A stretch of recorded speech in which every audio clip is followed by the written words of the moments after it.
So in today's part, we are going to study about the second part of colligative properties, that is boiling point elevation. In the previous session, we have seen what is osmotic pressure and how osmotic pressure was converted into Van't Hoff Boyle's law, Van't Hoff Charles law, and Van't Hoff universal gas equation by replacing one letter, that is P, pressure, with pi.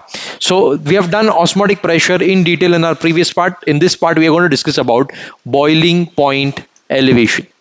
So boiling point elevation, what is boiling point elevation? Is addition of a non-volatile solute to the solvent. Okay, listen to me carefully. Addition of a non-volatile solute to the solvent raises the boiling point. Okay, raises the boiling point of that particular solvent. Now we are going to see, let us see how it raises the boiling point of that particular solvent. So we can understand this boiling point elevation by studying this graph. Okay, और graph के साथ में we are also going to boil water. Okay, actually मेरे पास आज है ना वो बर्तन नहीं है, नहीं तो मैं, अपने पास सिलेंडर तो है, आप जानते हो, ठीक है.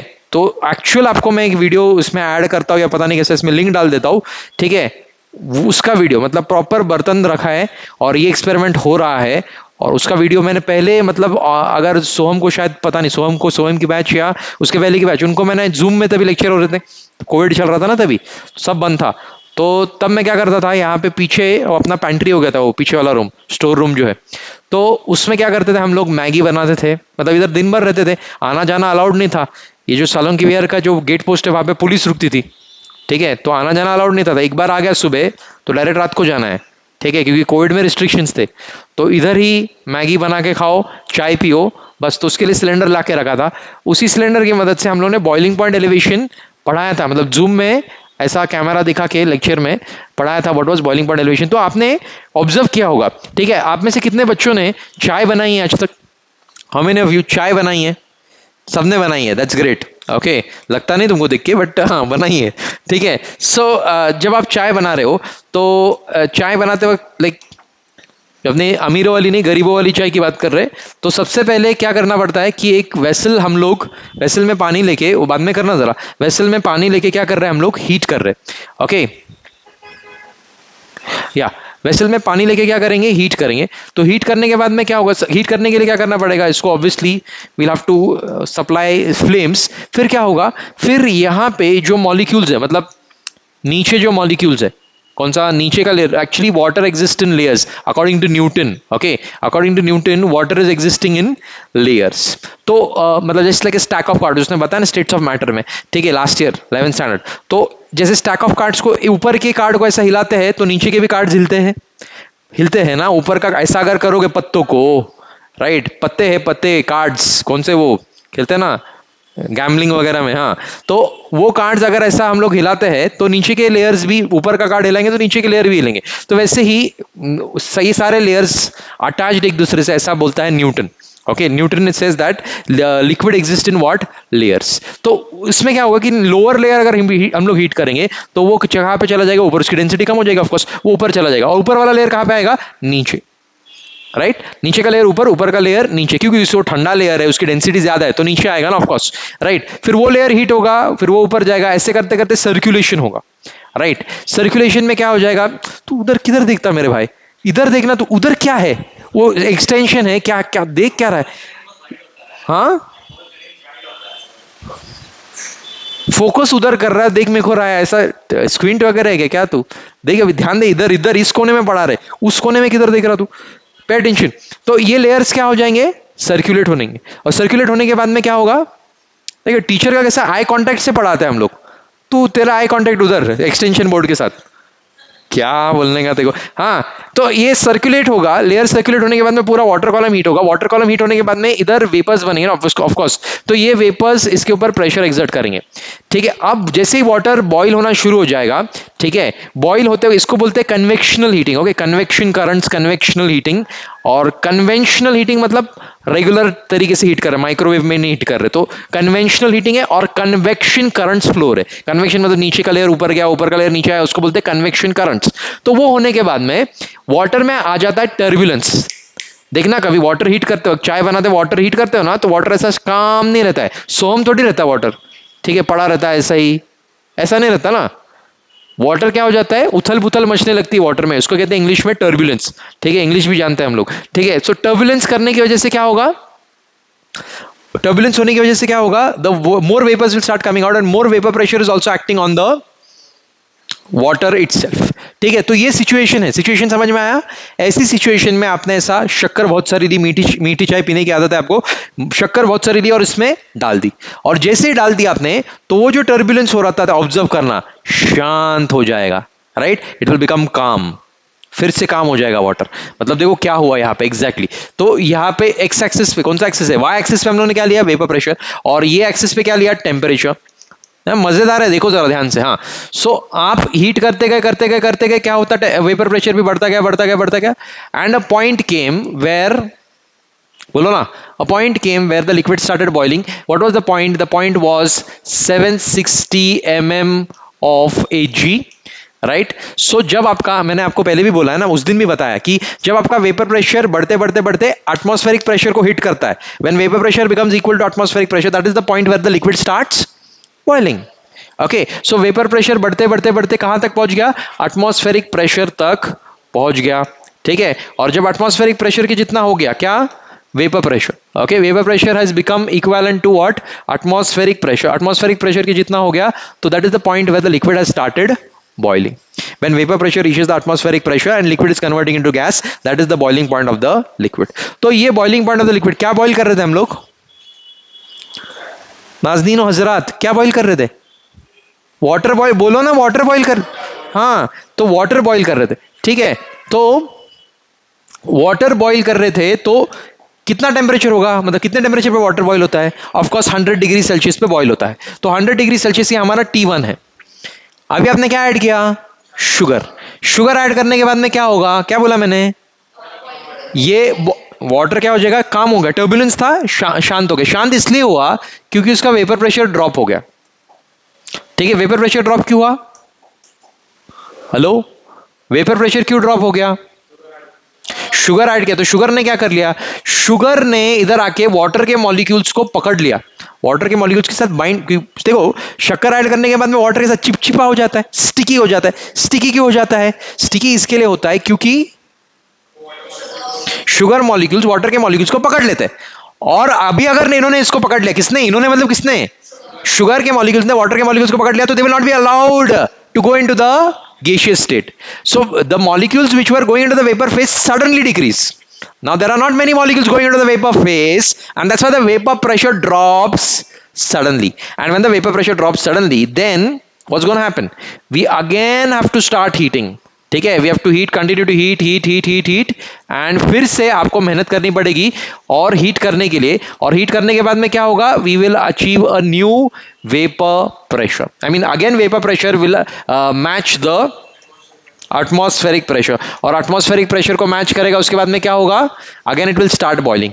बट अब की बार मोदी सरकार ने, अब की बार क्या हुआ है, अब की बार ये जो बॉइल हुआ है, ये 100 डिग्री सेल्सियस पे बॉइल नहीं हुआ, ये बॉइल हुआ T2 टेम्परेचर पे, that may be, let's for example 120 degree Celsius पे बॉइल हो रहा है। पहले जो वाटर, ध्यान देना, हाँ, पहले जो वाटर 100 डिग्री सेल्सियस पे ऐड बॉइल हो रहा था, शुगर डालने के बाद में 120 पे बॉइल हो रहा है, मतलब बॉइलिंग पॉइंट क्या हुआ, elevate. Okay, so this is called as boiling point elevation.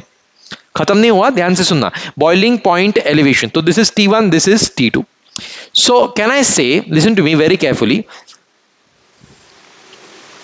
yeah, so can I say that your boiling point elevation is delta TB, और delta TB क्या है, चेंज इन टेम्परेचर, कितना डिग्री सेल्सियस एलिवेट हुआ, तो कितना degree Celsius elevate हुआ, कैसे calculate करेंगे, T2 माइनस T1, और T2 कितना है मेरे भाई, 120 माइनस 100, अभी तुमको केल्विन में भी कन्वर्ट करके करोगे तो आंसर तो सेम ही आने वाला है ना सर, 20 डिग्री सेल्सियस है 20 kelvin, delta TB will remain the same, तो डेल्टा टीबी इतना आया। अब delta TB will be directly proportional to the molal concentration of sugar, Saket क्या मीनिंग है इसका? Molar concentration of sugar, delta TB is directly proportional to molar concentration of sugar. मतलब इस beaker में जब वाटर बॉईल हो रहा था, इसमें जितना शुगर ज्यादा ऐड करोगे उतना ज्यादा हीट करना पड़ेगा, उतना वेपर प्रेशर ड्रॉप होगा, उतना ज्यादा हीट करना पड़ेगा, उतना टेम्परेचर आगे जाएगा, उतना बॉइलिंग पॉइंट एलिवेशन होगा। So delta TB is directly proportional to molar concentration. अब ध्यान से देखिएगा, delta TB is equal to K B M. Sir what is this? जब भी हम लोग प्रोपोर्शनलिटी साइन निकाल के इक्वालिटी साइन डालते हैं, हमको कांस्टेंट डालना पड़ता है। इस कांस्टेंट का नाम है इब्यूलियोस्कोपिक कांस्टेंट। क्या नाम है? इब्यूलियोस्कोपिक कांस्टेंट। आ रही बात समझ में? ये केबी क्या है? इब्यूलियोस्कोपिक कांस्टेंट है। आया समझ में? Ebullioscopic constant. अब आगे ये क्या है? मोलालिटी। रीटी नहीं, RITY नहीं, LITY। ओके, तो LITY में मोलालिटी का फॉर्मूला मेरे को बताना जरा। पहले हम लोगों ने किया molality. Molality is equal to, बोलो ना यार, कैसे डम लोग है? Number of moles divided by volume. नहीं रे, वो मोलालिटी RITY है। Mass, mass of solvent in kg, mass of solvent in kg. Number of moles divided by mass of solvent in kg. Number of moles क्या रहते हैं Saket? Number of moles is equal to given mass upon molar mass, given mass upon molar mass। तो given mass upon molar mass, given, अरे अच्छे से लिखो क्या, given mass upon molar mass। Okay, तो given mass को हम लोग कंसिडर करते हैं W1 और इसको कंसिडर करते हैं M1। ओके, सो अब देखना जरा आपका इक्वेशन कैसा हो जाएगा? W1 upon M1 divided by mass of solvent in KG W2। तो ये किधर जाएगा? W2 ऊपर, किसके? इसके डिनोमिनेटर में जाएगा, यानी कि क्या आएगा? W1, this can be written as W1 upon M1 W2, ऐसा लिख सकते हैं। तो M की वैल्यू है ना, ये सब किस चीज का है? मोलालिटी का है। मोलालिटी का W1 upon M1 into W2।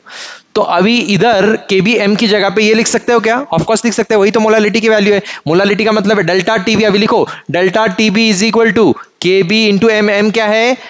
W1 upon M1 W2। सही है या? तो अब अभी क्या करेंगे?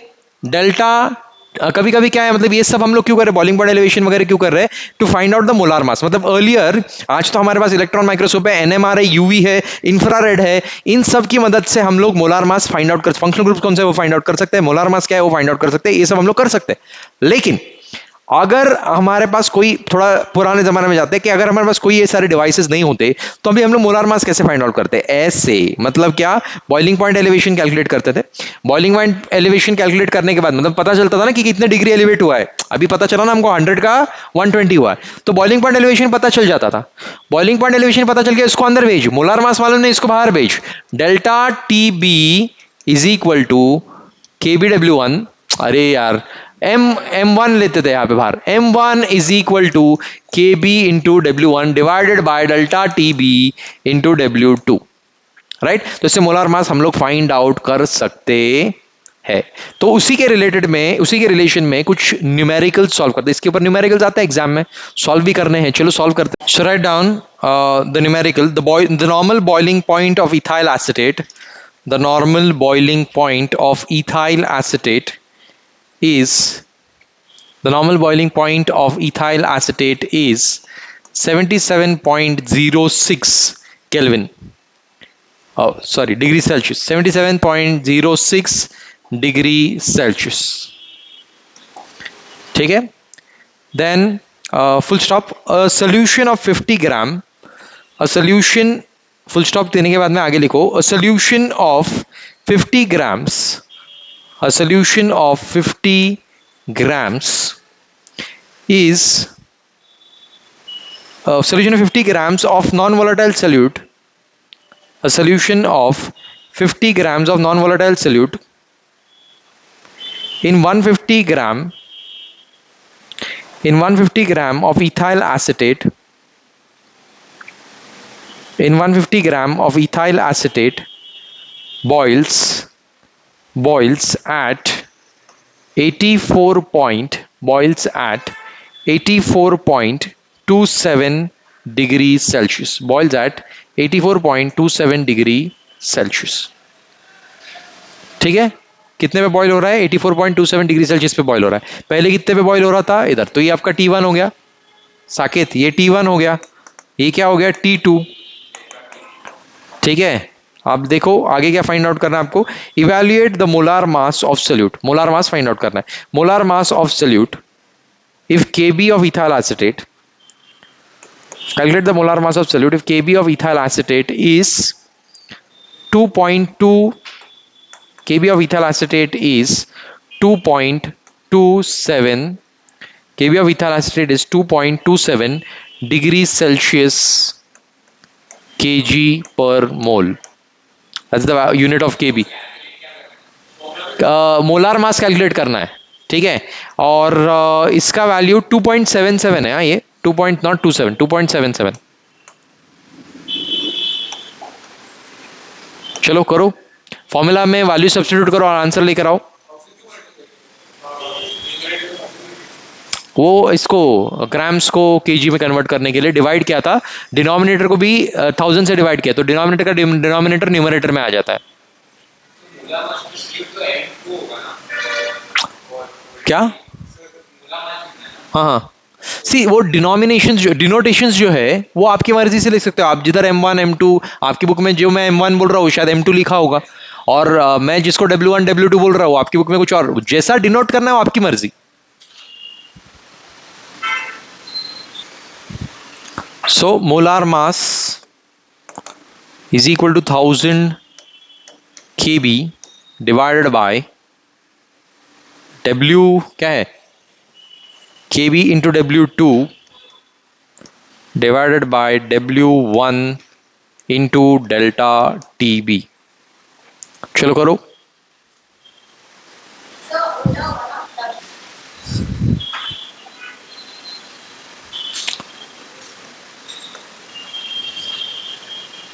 करो, क्या आंसर आ रहा है बताओ मेरे को।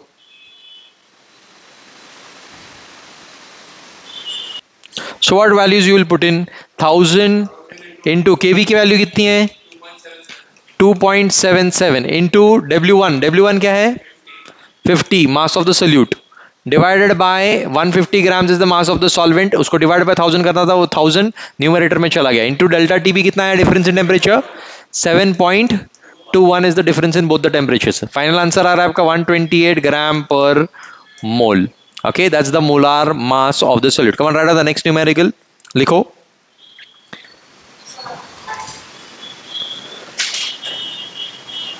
Yeah, for HSC and CBSE you have to use log tables.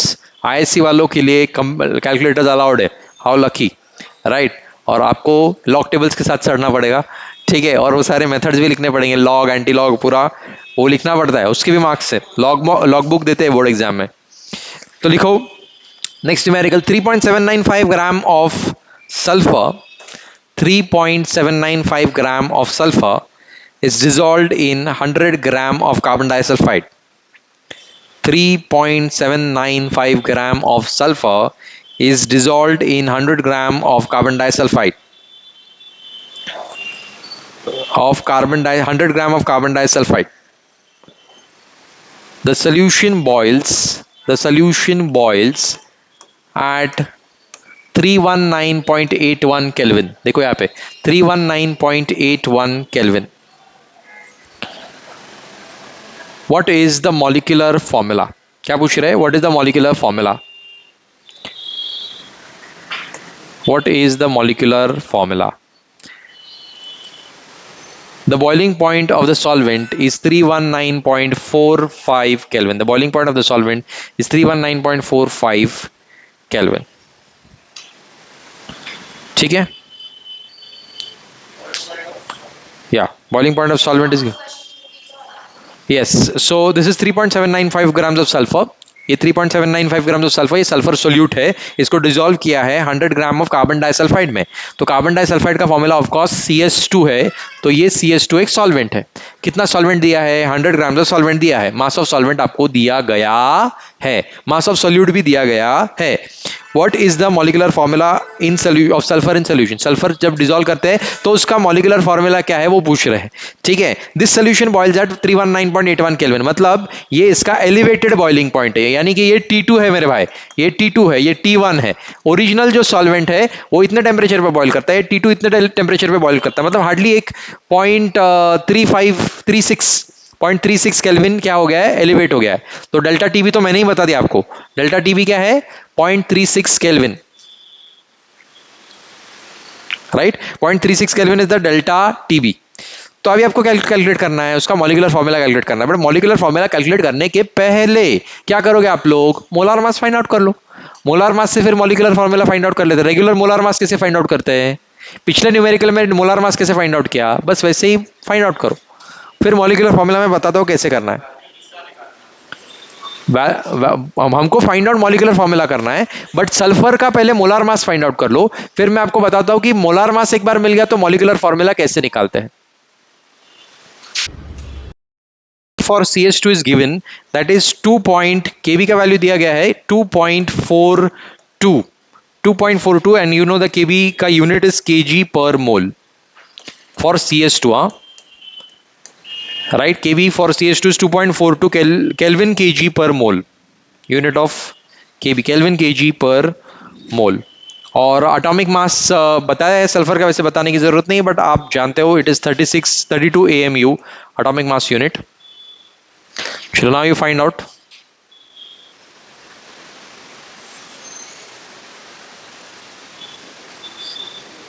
Value substitute करो आपके रेगुलर फॉर्मूला में और फाइंड आउट करो।